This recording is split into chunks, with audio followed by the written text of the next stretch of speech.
विभागीय कार्यालय अमरावती या ठिकाणी काल लय मोठा तितंबा झाला।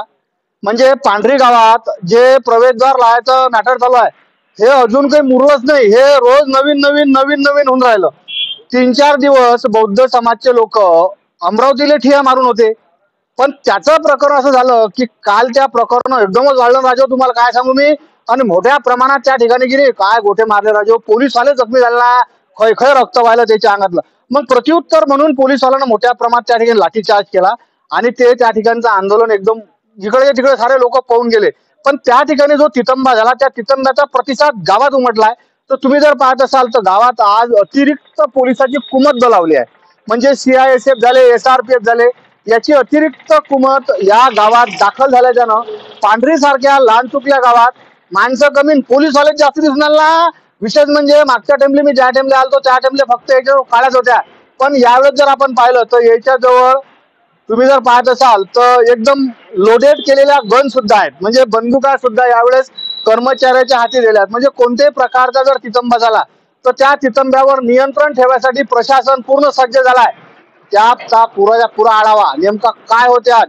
विशेष म्हणजे या ठिकाणी आज एका ग्रामसभेचं आयोजन केलं होतं। म्हणते त्या ग्रामसभेत बी काय झालं ते तुम्हाला मी ऐकवतो।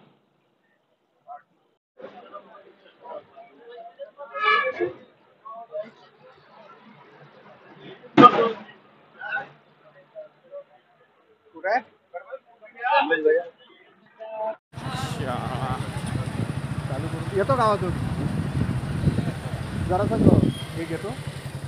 कालचं फुटेज पाहिलं राजू मी, अरे लय हो खराब।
तर काल अमरावतीत जे मॅटर झालं त्याच्या बातम्या आज गावात आलतो। गावात तर एकदम लय शांतता आहे ना बाबा। पण कालपासून एक गोष्ट संध्याकाळपासून घडली आहे, ते म्हणजे या ठिकाणी ऍडिशनल पोलीस जो स्टाफ आहे की नाही, अरे बापा बापा काय त्याच्या अंगातले कपडे राजवून काय त्याच्यावर हत्यार आहेत, म्हटलं असे लंबे लंबे हत्यार आहेत। त्याच्यानं गावातलं सध्या वातावरण एकदम शांत आहे। तर काही जे अमरावतीला काल जे प्रकरण झालं त्यानंतर या ठिकाणी काही धरपकड सुद्धा चालू झाली आहे। आणि धरपकडच्या मानसिकतेत मला या ठिकाणची पोलीसवाले दिसून राहिले। मी या ठिकाणी ज्या टाइमला गुप्त माहिती घेतली की त्याच्यात जे काही काल तिथं होते त्याच्या नावाच्या याद्या काढणं चालू आहेत आणि त्या याद्या काढून त्याच्यावर पोलीस काय कारवाई करते हे आता काय माहित, कारण कालचा तितंबा लय मोठा होता। एक दुसरी गोष्ट महत्वपूर्ण जे झाली की या ठिकाणी एक ग्रामसभा घेण्यात आली आणि त्या ग्रामसभेत मागचे दोन्हीच्या दोन्ही ठराव म्हणजे 2020चा आणि 2024चा असे दोन्ही ठराव रद्द करण्यात आले। तशा प्रकारची या ठिकाणी ग्रामसभा झाली।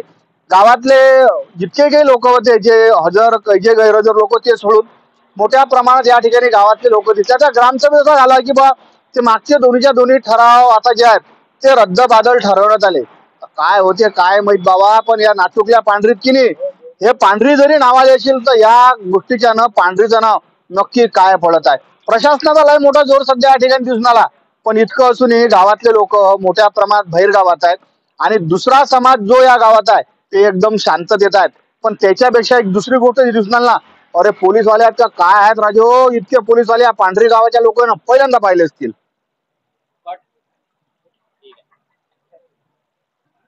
असं असते ते.